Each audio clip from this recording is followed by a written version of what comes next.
Bible సెలవిస్తుంది, నీతిమంతులు లేరు, ఒక్కరు కూడా లేరు.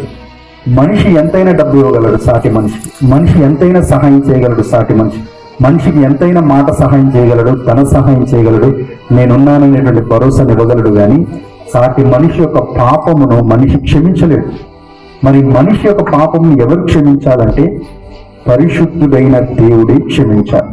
ఈ లోకంలో పరిశుద్ధుడైన దేవుడు ఎవరైనా ఉన్నారు అనంటే ఆయన కేవలం మన ప్రభువైన యేసుక్రీస్తు వారే అని మన పరిశుద్ధ గ్రంథం ద్వారా చెప్పగలం.